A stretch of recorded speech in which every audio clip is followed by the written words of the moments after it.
നമസ്കാരം. American president Donald ട്രംപിനോട് പോയി പണി നോക്കടാ എന്ന് പറഞ്ഞിരിക്കുകയാണ് ഇറാൻ്റെ പരമോന്നത നേതാവ് ആയത്തുള്ള അലി ഖമേനി. ഇന്ന് ലോക നേതാക്കളുടെ ഇടയിൽ ഇത്രയേറെ ആർജവവും തൻ്റെടവും ധൈര്യവുമുള്ള വ്യക്തമായ നിലപാടുള്ള അടിമത്ത മനോഭാവമില്ലാത്ത മറ്റൊരു നേതാവില്ല എന്ന് നിസ്സംശയം പറയാം. അമേരിക്കൻ പ്രസിഡന്റ് ഇറാനെ ഭയപ്പെടുത്തി, നിരുപാധികം കീഴടങ്ങിക്കൊള്ളണം, ഞങ്ങളുടെ വേട്ടപ്പെട്ടിയെ അങ്ങോട്ട് കയറ്റിവിട്ടിട്ടുണ്ട്, അവന്മാരോട് നിങ്ങളെ കടിക്കും മാന്തും അള്ളും, അതിൽ നിന്നും രക്ഷപ്പെടണമെങ്കിൽ കീഴടങ്ങിക്കൊള്ളണം.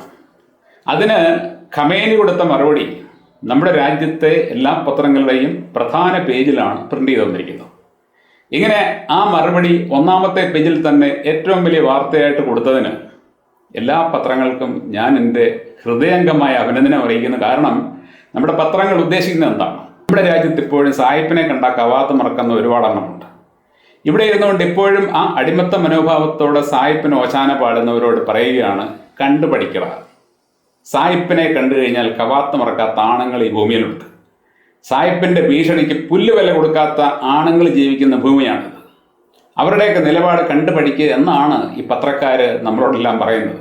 നിങ്ങൾക്കറിയാം, ഈ പാശ്ചാത്യർ പണ്ട് മുതലേ മറ്റ് രാജ്യങ്ങളെ കീഴടക്കി അവരെയെല്ലാം അടിമകളാക്കി അവിടെയുള്ള വിഭവങ്ങൾ കൊള്ളയടിച്ച് അവിടെയുള്ള ആൾക്കാരെ ദ്രോഹിച്ച് അവിടെ നിന്ന് മൂറ്റാവുന്നതെല്ലാം ഊറ്റി കൊണ്ടുപോയിട്ടുള്ളവരാണ്. പണ്ട് മുതലേ അവരുടെ ഒരു രീതി എന്ന് പറയുന്നത് മറ്റുള്ളവരെ അടക്കി ഭരിക്കുക എന്നുള്ളതാണ്. അതിപ്പോഴും മാറിയിട്ടില്ല. ഇന്നും അമേരിക്ക ആഗ്രഹിക്കുന്നത് ലോകം മൊത്തം അവരുടെ കാൽക്കീഴിലായിരിക്കാമെന്നാണ്. അങ്ങനെ അവരുടെ ആധിപത്യത്തിന് ഒരക്ഷരം അങ്ങോട്ട് പറയാതെ നിന്നു കൊടുക്കുന്ന നിരവധി രാജ്യങ്ങളുണ്ട്. അങ്ങനെ നിന്നു കൊടുക്കുന്നവർക്ക് അവർ അനുഗ്രഹങ്ങൾ വാരിക്കോരി കൊടുക്കും, ഇഷ്ടം പോലെ പണം കൊടുക്കും.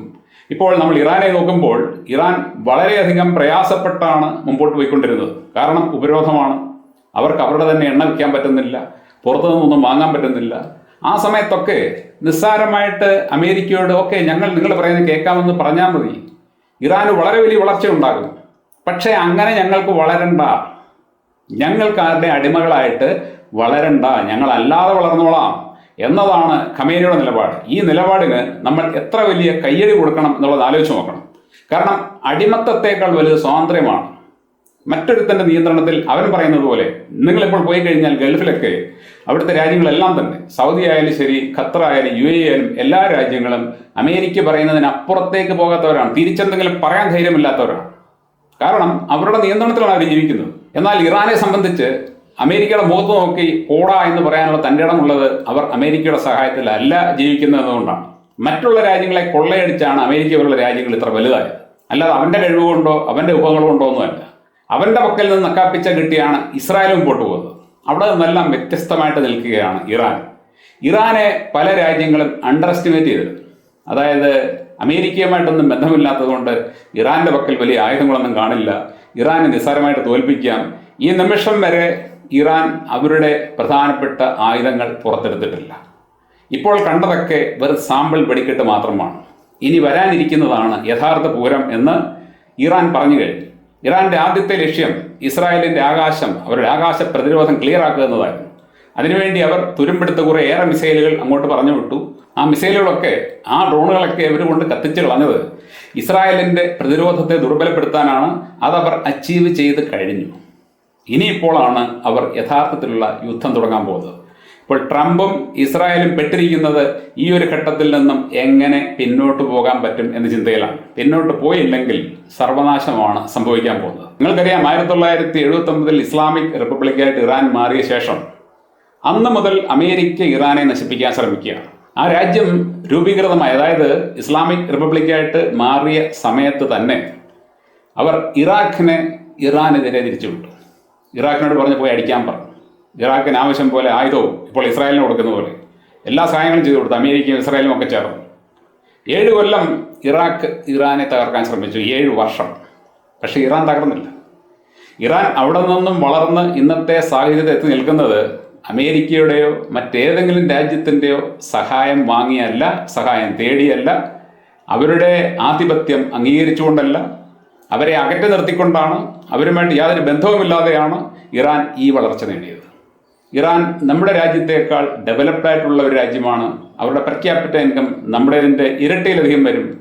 ഇറാനികൾ ജീവിക്കുന്നത് നമ്മളെക്കാളും വളരെ മെച്ചപ്പെട്ട അവസ്ഥയിലാണ്. അപ്പോൾ അത്തരത്തിൽ ആ രാജ്യത്തെ മുമ്പോട്ട് നയിക്കാൻ ആയത്തുള്ള ഖമേനിക്ക് സാധിച്ചെങ്കിൽ അമേരിക്കയുടെ യൂറോപ്പിൻ്റെ ഒന്നും യാതൊരു സഹായവുമില്ലാതെ അവരെ അകറ്റി നിർത്തിക്കൊണ്ട് തന്നെ അദ്ദേഹത്തിന് സാധിച്ചെങ്കിൽ അസാമാന്യ കഴിവുള്ള ഒരു നേതാവാണ് അദ്ദേഹം.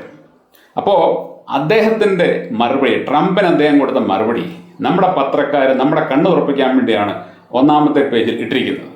ഇപ്പോൾ IRGC പറയുന്നത്, അതായത് ഇറാന്റെ ആർമി പറയുന്നത്, ഇസ്രായേലിൻ്റെ ആകാശം പൂർണ്ണമായും ഞങ്ങളുടെ വരുതിയിലാണെന്നാണ്.